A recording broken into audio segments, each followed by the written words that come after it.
اغلى 5 افلام اتعملت في التاريخ. اكيد اول حاجه في بالي افاتار. مظبوط، افاتار رقم 4، ذا واي اوف ووتر 350 مليون دولار. ايه الانتاج ده؟ انتاج سخي. حاجه برضو في السكه دي كلها ما حاجات لازم طبعا. كلها حاجات افنجرز ولا مش عارف الحوارات دي يعني. ايه ده؟ صح. ده افنجرز. تمام. انهي؟ لا مش انهي، مفيش انهي، هو ذا افنجرز طيب. وخلاص. افنجرز في فيلمين فعلا. رقم 2 ورقم 3. رقم 2 افنجرز ايج اوف الترون 365 مليون دولار. ايوه. وافنجرز اند جيم 356 مليون دولار. ده رقم 3. كده فاضل لك 2، رقم 1 ورقم 5. برضو اكيد حاجات في اللي هي الحاجات الفانتسي دي كده صح؟ مظبوط. حاجات مالهاش علاقه بباتمان وبتنجان.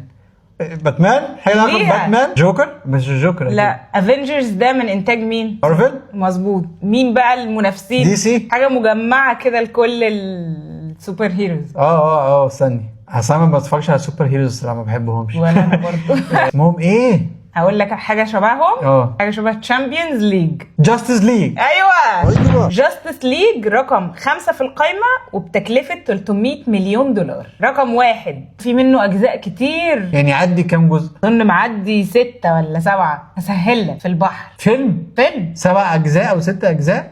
ده سوبر هيروز وبرده الكلام ده؟ لا مش سوبر هيروز. فيلم طبيعي بتاع بس بني ادمين. لا فانتسي برضه. فانتسي جدا. بس بني ادمين يعني. بني ادمين وحاجات تانية برضه في نفس الوقت. البحر، ايه اللي بيبقى في البحر؟ طب فكر كده. السفن في البحر. ماشي، مين بقى بيبقى على السفن؟ بني ادمين. بني ادمين ايه؟ بشر. بني ادمين قراصنة. ايوه. بايرتس اوف ذا كاريبيان. ايوه.